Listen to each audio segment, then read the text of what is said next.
Yo halo semuanya, selamat datang dan seru-seru Jiganda. Mari kita bahas buat spoiler dari volume 1 third year-nya ya, dari light novel Classroom of the Elite. Ya walaupun nelat banget sih ya, yang lain udah pada bahas tuh rangkumannya. Ya setelah upload video teaser kemarin ya untuk season keempatnya, gua tumbang Ci. Efek selalu buka puasa pakai es yang alhasil radang tenggorokanku kambuh. Ditambah mikirin gimana masa depan Konoha nih, yang entah mau dibawa kemana. Ya sehat-sehat lah. Ya untuk melepas rasa pusing mikirin Konoha ini, mending kita refreshing dikit dengan light novel Classroom of the Elite yang udah rilis untuk volume barunya, yang dimana udah resmi memasuki arc tahun ketiga, yaitu volume 1 third year. Ayano dan kawan-kawan telah resmi naik menjadi murid dari kelas 3 ya. Ini merupakan video spoiler ya, untuk rangkumannya nanti nyusul lah ya, yang entah kapan tuh. Tapi nanti aku coba bahas tipis-tipis dulu ya habis ini. Volume ini benar-benar jadi titik balik yang cukup besar. Banyak hal yang di reset, mulai dari Ayano yang pindah kelas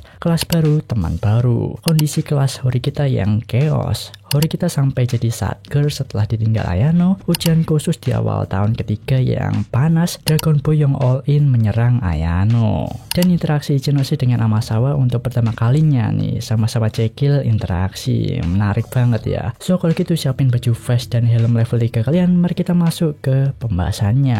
Let's go. Reaksi mantan dan kelas baru Ayano.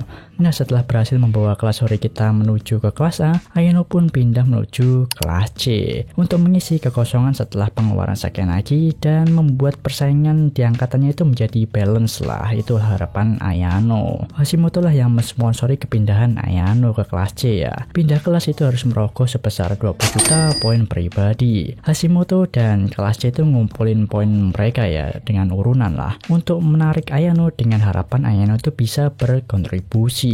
Hashimoto, Morishita, Yamamura, dan Sanada kelihatan welcome banget sama kedatangan Ayano. Tapi di sisi lain masih banyak murid di dalam kelas C yang curiga sama motif Ayano. Entah Ayano mata-mata lah. Ya intinya pada belum percaya sama Ayano ya, terutama ada murid yang namanya Shimazaki yang belum mengakui Ayano sebagai pemimpin kelas. Dia kayak nolak banget keberadaannya Ayano. Dan untuk POV kelas Horikita pasca ditinggal Ayano, mereka itu bingung dan menganggap Ayano goblok gitu. Udah enak-enak mencapai kelas A, kenapa malah pindah ke kelas C, ke kelas yang lebih rendah. Ada yang berspekulasi kalau Ayano tuh dimanipulasi, dibayar. Ada juga yang menganggap kalau Ayano pindah kelas itu karena malu telah diputuskan sama Ike lah. Terutama reaksi dari Ike sama Shinohara sih di sini yang nyebelin. Mereka itu benar-benar ngerasa gak peduli dengan kepindahannya Kroco kayak Ayano. Malah mereka itu bingung kenapa semua itu pada panik. Toh bukan Hirata atau Horikita yang pindah. Dong ngebut ya mereka berdua ini ya, bak couple ini. Untungnya Kushida di sini langsung ngasih paham mereka berdua ya, kalau si Ayano tuh ngasih kontribusi di balik layar untuk kelas. Dan Hirata juga kelihatan menenangkan mereka semua, terutama Horikita yang sedang goyah. Respect sama mereka berdua ya, yang menyetabilkan kelas lah dikala Ayano pindah kelas dan dikala si Horikita tuh lagi ngedown. Aliansi dengan Ichinose. Ayano dan Ichinose melakukan aliansi, yang dimana isinya itu adalah kelas mereka itu nggak bakalan saling ganggu dan bebas dalam entah itu dalam tukar informasi maupun saling bantu juga. Kalau semisal kelas mereka itu berhadapan, maka kelas yang lebih rendah itu bisa menang. Misalnya di suatu ujian, kelas C, kelasnya Ayano itu ketemu dengan kelas Ichinose, kelas D. Maka pada saat itu kelas Ayano itu bakalan mengalah. Aliansi ini berjalan dengan catatan berlaku sampai ke 4 kelas nanti poinnya itu setara lah. Nggak ada gap yang begitu jauh gitu. Kalau semisal Ichinose nggak nerima syarat aliansi ini dari awal ya, Ayano pun nggak bakalan mau pindah ke kelas C.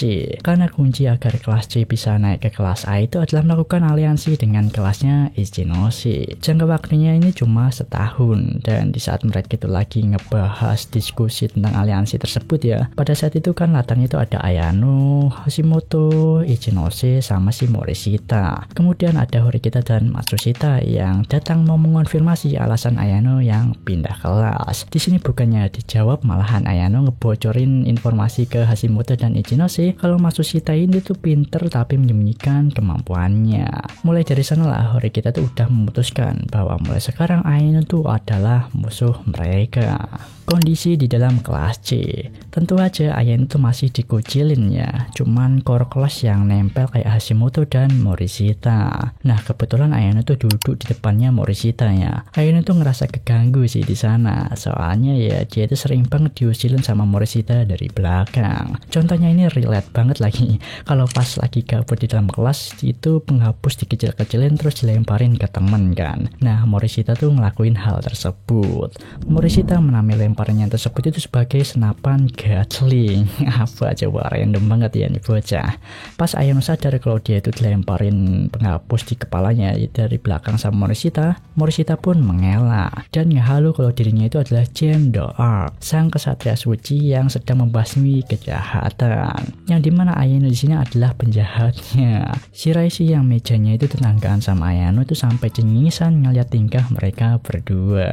Ini bakalan jadi interaksi favoritku sih ya. Sebelumnya kan ada Ayano dan Horikita, sekarang Ayano dan Morishita. Seperti yang gue bilang tadi ya, kalau ada yang pro dan kontra terhadap Ayano di kelas C, tapi kebanyakan masih ragu sih sama Ayano ya, terutama si Masaki. Dan itu hal yang wajar. Si Masaki itu selalu ngedebat, ngeritisi Ayano untuk mewakili semua murid di dalam kelas C. Dan posisi Hashimoto sekarang di dalam kelas sendiri itu agak menurun ya. Setelah ujian sebelumnya ya, sebagian murid itu mulai nggak percaya sama Hashimoto. Lalu diperkenalkan juga dengan dua murid Jiwi baru nih. Yang kanan jangan kalian klaim ya Beat Karbit, karena dia itu adalah yang kiri namanya Nishikawa Ryoko. Dia merupakan cekil, tipe kalnya ini mirip sama Amasawa yang suka banget ngusilin orang gitu. Kemudian yang kanan yaitu Shiraishi Asuka. Orangnya kalem dan misterius, satu tipe lah kayak Hiyori gitu, tapi orangnya rada gendit ya kalau gua lihat. Ya sini gua coba bahas singkat ya soal Shiraishi. Soalnya ini karakter dapat time screen yang lumayan lah di awal debutnya. Nah Shiraishi itu dapat julukan penakluk 100 pria, yang besar kemungkinan dia itu membranding dirinya itu sebagai cewek lonet yang pernah main sama 100 pria ya, biar Yoshida, cowok teman sekelasnya yang menyukai dirinya itu menjauh atau ilfeel gitu. Saat ngomong sama Ayano, Shiraishi ini salfok sama suaranya, ngedenger suara dingin soft spokennya Ayano, dan suara Ayano itu dipuji indah. Ada dua kemungkinan yang gua tangkap dari cewek ini ya. Satu, antara cewek ini adalah Yuki, karena ya Shiraishi itu ngerasa tenang, nyaman, adem dengerin suara Ayano dan berada di dekatnya Ayano. Ada perasaan nostalgia gitulah. Kedua, atau emang Shiraishi ini cabul. Masalahnya Shiraishi itu mengarah ke terangsang gitu ngedengar suaranya Ayano. Entahlah, ini baru bisa kita simpulkan ke depannya ya. Antara perasaan nostalgia sama cabur ada beda tipis di sini soalnya. Interaksi duo cekil. Interaksi pertama Ichinose dan Amasawa. Karena Amasawa ngelihat kalau akhir-akhir ini Ichinose itu dekat sama si Ayano, Amasawa itu mau menggali informasi lah, dan dia langsung tanya apakah mereka berdua itu udah tidur bareng. Ichinose nggak menyangkalnya, dan Amasawa itu ngerespon itu dengan mengatai Ichinose kalau Ayano kemungkinan tertarik sama Ichinose itu karena gunungnya. Tapi Ichinose itu menyangkalnya dan menyebutkan kalau hubungan mereka berdua itu cukup dalam, saling berbagi rahasia gitulah. Kemudian Ichinose itu menyebutkan White Room dan membuat Amasawa terkejut di sini ya. Gimana bisa Ichinose orang biasa itu bisa mengetahui White Room? Amasawa menyangkal kemungkinan kalau Ayano itu menceritakan White Room ke Ichinose. Ya seperti yang kita tahu lah, Ichinose itu tahu White Room ataupun dengar White Room karena nggak sengaja dengar dari Sugishiro ya pas ujian pulau lalu. Walaupun Ichinose belum tahu pasti apa itu White Room, tapi ngeliat reaksi Amasawa terkejut saat dirinya itu menyebutkan White Room ya, Ichinose itu menyadari kalau Amasawa itu ada hubungan yang cukup kuat dengan Ayano dan White Room, yang dimana di sini ngebuat Amasawa itu menjadi tertarik lah sama Ichinose. Amasawa yang mau gali informasi malah dia yang digali informasinya sama Queen Ichinose. Queen Ichinose dalam masa prime coy, jadi ya jangan coba macam-macam gitu si Amasawa. Evolusi dari Queen Ichinose. Nah di suatu pagi yang cerah pas berangkat sekolah, Ayano lagi duduk di bangku dan Kei itu ngeliat itu. Awalnya Kei itu ragu-ragu, tapi pada akhirnya dia itu menyapa Ayano, tapi itu dihentikan oleh Ichinose dari belakang. Mereka ngobrol lah bla bla bla, dan intinya di sini Kei itu lega tahu informasi kalau Ayano dan Ichinose itu nggak berpacaran. Tapi Ichinose itu ngasih tahu kalau hubungan mereka itu jauh lebih dalam. Ini mengacu ke udah nyicip T-Rex kah? Dan Ichinose di sini open war dengan bilang kalau dia itu suka sama Ayano. Kay rada terkejut dong, kok bisa-bisanya terang-terangan bilang gitu di depan mantannya ya. Dan Ichinose di sini nggak peduli kalau cintanya itu dibalas atau enggak. Yang penting bagi dirinya itu adalah dirinya yang bisa jujur menyukai Ayano. Ichinose ini kan hatinya itu tulus, mau bantu semua orang gitu. Kay di sini pun ingin minta tolong sesuatu ke Ichinose yang kemungkinan besar berkaitan sama Ayano lah. Cuman Ichinose mempertimbangkannya. Pas ngobrol sama Kay saat ini, Ichinose itu mengalami perubahan pola pikir dalam konteks membantu orang, karena dia itu baru sadar kalau membantu semua orang itu adalah hal yang mustahil. Dia itu cuma bisa membantu sesuai kapasitasnya saja. Kalau dulu Ichinose itu membantu semua orang tanpa pamrih lah, tapi sekarang Ichinose itu bakalan bantu dengan mempertimbangkan prioritas, dan Kay bukanlah prioritas tersebut. Ini pemikiran baru Ichinose yang bisa membuatnya evolusi ke depannya ya, membuang kemunafikan dan tetap mempertahankan kebaikannya. Dari pernyataannya ini, kalau semisal ke depannya itu ada salah satu teman sekelasnya yang dikeluarkan dan orang itu kurang berkontribusi untuk kelas karena ya orang itu bukan prioritas yang layak untuk ngebantu kelas menuju kelas A, pada saat itu apakah Ichinose bakalan memilih untuk membiarkan tanpa membantunya? Menarik ya, ditunggu. Kushida kawan atau lawan? Ayano sempat nawarin Kushida buat jadi mata-matanya ya, dengan balasan nanti Ayano tuh bakal memberikan poin pribadi lah. Yang besar kemungkinan di sini Ayano tuh mau menguji kesetiaannya Kushida ke kelas dan Horikita ya. Kalau misal Kushida setuju dan mengkhianati kelas A, maka pada saat itu Kushida bisa jadi bakalan dibuang sama Ayano, karena ya dapat mengganggu perkembangan di dalam kelas A lah. Kalau Kushida berkhianat, terus apa gunanya gitu di volume 5 ngebuang Sakura dan pertahanin Kushida, kalau ujung-ujungnya Kushida tuh ngehancurin kelas A. Berikutnya ada aturan dari ujian khusus kali ini. Nah, ujian kali ini tuh bakalan mengadu dua kelas nih, yaitu kelas A melawan kelas D dan kelas B melawan kelas C. Dan ada dua jenis ujian, yaitu ujian keseluruhan dan minoritas. Ujian keseluruhan itu melibatkan semua murid dalam kelas lah. Jadi nantinya semua nilai dari ujian tulis kelas itu dijumlahkan dan bakalan diadu dengan jumlah nilai dari kelas lawan. Kalau kelas menang dalam ujian keseluruhan ini bakalan dapat 2 skor poin. Lalu berikutnya itu ujian minoritas. Di sini per kelas itu harus memilih 5 perwakilan dan kelima orang tersebut itu bakalan diadu lah 1 lawan 1 sama 5 perwakilan lawan. Dari kelas A nih, misal ada Owi dan dari kelas B itu ada Wowo. Owi dapat nilai 60 dan Wowo dapat nilai 58. Maka Owi yang di sini jadi pemenangnya, akan menghasilkan 1 poin untuk kelasnya lah. Yang ngadunya tentu aja besar-besaran nilai, bakalan ada 100 soal dan pelajarannya itu dicampur tuh. Kalau kelima perwakilan menang semua, satu kemenangannya itu kan berjumlah 1 poin. Gambarannya kalau berhasil menyapu bersih pada ujian kali ini, maka akan dapat 7 poin ya. 2 plus 5 poin tuh, jadi 7. Setiap kelas bakalan diberi hak 100 poin penalti. Terus gunanya apa sih poin penalti ini? Itu untuk ngurangin nilai target yang bakalan dipilih ya dari 5 perwakilan tadi. Poin penalti juga itu bisa dibeli dengan poin pribadi, tapi mahal. Misal si Gabriel dapat nilai 50 karena nggak mau mencolok. Lalu gua ngasih 30 poin penalti ke Gabriel dan hasil akhir nilai Gabriel itu adalah 20. Nah, di sini si Masaki dan anak-anak kelas C lainnya itu sepakat bahwa mereka itu akan menerima Ayano jika Ayano itu berhasil menebak 5 perwakilan lawan. Intinya mereka itu menguji Ayano di ujian kali ini lah.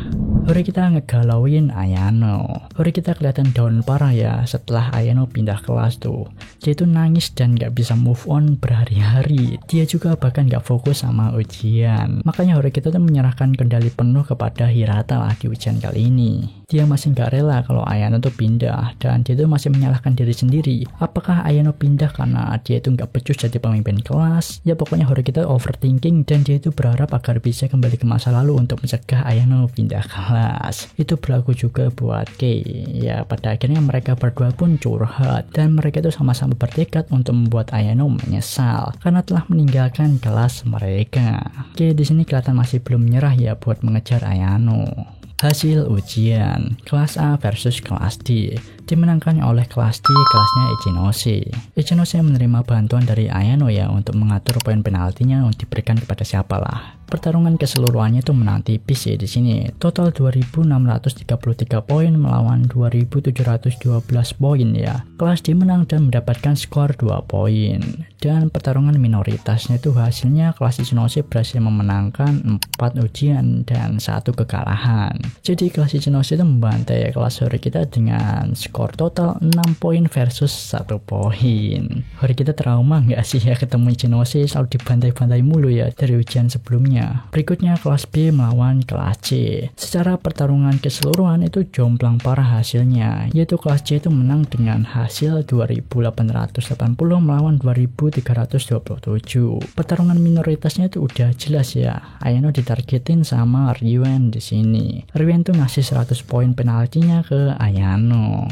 Tapi tenang dan kalem, soalnya Ayano itu dapat nilai 100 ya. Dan diberikan 100 poin penalti. Jadi hasilnya di ujian kali ini nilai Ayano tuh 0 ya. By the way di sini Ayano diduelkan dengan Ishizaki ya. Literally di sini Ayano kalah sama Ishizaki yang nilainya itu cuman 47 coy. Kelas C menang dengan skor 61. Ayano kalah sendiri di sini sedangkan teman-temannya itu menang. Ya di sini Ryuen pakai strategi kejutan untuk mengirim 5 perwakilan kelasnya yang dimana orang-orangnya itu bodoh-bodoh lah. Lihat aja 5 perwakilan Ryuen, nilainya itu pada 40-an. Kayak gak niat ujian gini anjir. Berbanding terbalik dengan kelas C yang rata-ratanya itu nilainya tuh 80-an. Dan kelima perwakilan yang Ryuen kirim ini nggak masuk ke list yang Ayano berikan poin penalti. Tujuan Ryuen di sini dari awal itu memang bukan kemenangan coy. Secara kualitas akademik muridnya aja itu udah kalah. Makanya dia itu merelakan kemenangan. Tapi dengan tujuan untuk menjatuhkan kelas C. Dia itu tahu kalau anak-anak kelas C itu belum mempercayai Ayano sebagai pemimpin kelas. Dan ujian kali ini tuh bakalan jadi pembuktian untuk menjatuhkan Ayano. Jadi Ryuen tuh all in memberikan 100 poin penaltinya ke Ayano agar Ayano dinilai buruk sama anak-anak kelas C. Lalu Ayano pasti bakalan target ngasih poin penalti ke murid-murid pinter di kelas B ya, macam Hiyori. Agar tebakan Ayano salah, Ryuen makanya nurunin 5 perwakilan kelasnya itu ngawur, macam Ibuki dan Ishizaki, yang dimana itu bakalan gak bisa Ayano prediksi. Kemudian setelah ujian selesai, walaupun hasilnya kelasnya itu kalah ya, Ryuen di sini dengan pede datang ke kelas C ya, buat mengejek, merusuh dan memastikan bahwa debut Ayano di kelas C itu gagal. Namun sayangnya di sini Ayano santai aja, santain dulu nggak sih? Soalnya si Masaki itu terlihat mengakui kinerja Ayano kali ini, dan dia itu udah menerima Ayano sebagai pemimpin kelas C. Emang Ayano salah nebak untuk memberikan penalti poin. Cuman bro, Ayano di sini dapat nilai 100 coy, sempurna. Si Masaki aja udah berusaha keras coba garap ujian semaksimal mungkin. Cuman dapat hasilnya itu nilai 80-an, padahal dia itu udah belajar secara keras tuh. Selain itu si Masaki itu ngeliat respon Ryuen juga kan. Ryuen kelihatan berusaha keras untuk ngehentiin Ayano dengan all in ngasih 100 poin penalti ke Ayano. Normalnya itu bakalan ngasih 20-30 penalti poin itu cukup lah ya. Dari situ aja udah kelihatan kalau Ayano itu luar biasa karena ditargetin sama Ryuen. Ya bongkar tipis-tipis lah cara Ayano itu memainkan Ryuen di telapak tangannya. Sebelum ujian dimulai, dari jauh hari Ayano minta Ichinose buat berbaur dengan murid-murid di kelas 1 ya, untuk mencari informasi. Dari situ terbongkar ada beberapa anak kelas 1 yang telah kerjasama dengan Ryuen. Di kafe saat diskusi sama Hashimoto dan Morishita, Ayano tuh sadar ada anak kelas 1 yang merekamnya ya di belakangnya. Ayano sengaja bilang kalau dia itu salah tebak 2-3 orang, maka anak-anak di dalam kelas C itu nggak bakalan mengakuinya. Ya intinya Ryuen itu udah masuk ke jebakan Ayano lah. Ryuen mau ngebuat debut Ayano jelek, malah di reverse sama Ayano ngebuat debutnya itu jadi berkesan coy. Karena di ujian ini Ayano tuh mampu menyatakan bahwa dirinya itu luar biasa, absolute cinema. Mulai dari pemilihan perwakilan sampai dirinya yang nggak disambut ramah sama anak-anak kelas C. Lalu Ryuen yang datang ke kelas C saat ini itu udah Ayano prediksi semuanya ya, dan dia itu memainkan Ryuen di telapak tangannya coy. Ryan berhasil dibuat malu. Inilah efek jangan recall terlalu awal coy. Apalagi Ryan udah recall di base musuh nih, nyamperin Ayano ke kelasnya buat mempermalukannya. Nggak taunya malah diskakmat coy di sana. Sampai ngebuat Ryan frustasi coy di sini. Ryan memikirkan kembali tentang ucapan Saganagi kalau dia itu nggak akan bisa menang sendirian. Apakah ini clue saatnya Dragon Boy bikin aliansi sama Horikita?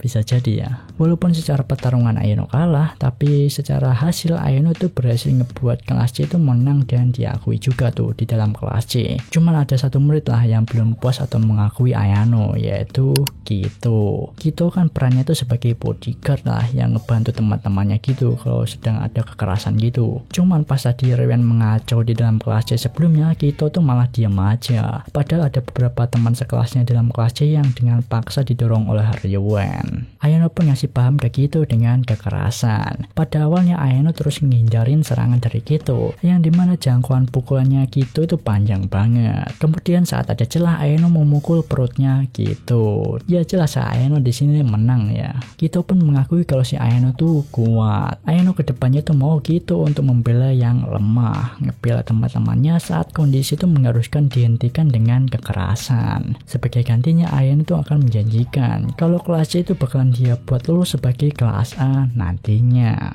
Gelo, baru semingguan ya si Ayano udah dapat posisi di dalam kelas C. Nanase masih berhubungan sama Sukishiro. Diketahui di sini kalau Nanase itu merupakan mata-mata dari Sukishiro coy. Normalnya di sekolah ANHS ini per muridnya itu cuma dikasih 1 HP ya. Tapi Nanase di sini tuh punya 2 HP. Satunya itu punya sekolah dan satunya itu untuk komunikasi sama Sukishiro. Nanase di sini dikasih tugas untuk mengawasi Ayano ya. Nanase juga nyepil nama Ishigamikyo ke Sukishiro. Apakah ada kemungkinan nih kalau Atsuomi sama Sukishiro itu punya suatu konflik di belakang yang bikin pemahaman mereka itu terpecah? Ya di awal mereka kan kelihatan satu fraksi ya. Tapi setelah Naoe Koit itu bisa jadi Sukishiro itu punya rencananya tersendiri. Ya ibaratnya gini, Nanase ditugaskan Sukishiro buat ngawasin Ayano. Dan begitu juga dengan Ishigami. Dia ditugaskan oleh Atsuomi untuk mengawasi Ayano juga. Tapi mungkin dalam konteks dan tujuan yang beda. Kita tunggu aja ke depannya, yang menarik sih ini. Ya kira-kira itulah garis besar cerita awal dari Third Year coy, yang udah panas aja nih padahal masih awal-awal. Bahkan Ayano udah mampu mendapatkan posisi di kelas barunya. Aduh, kita juga si anak emas author lagi ngedown nih. Kasih dukungan di kolom komentar dong para tim hore kita. Ya kasih pendapat kalian lah di bawah, terutama tentang si Raisi ini. Dia Yuki bukan nih. Makasih buat kalian yang udah nonton sampai habis dan see you next video. Bye bye. した僕の夏休みはやがて記憶回路のゲートでいくつかにちぎれて断続的な絵になったのです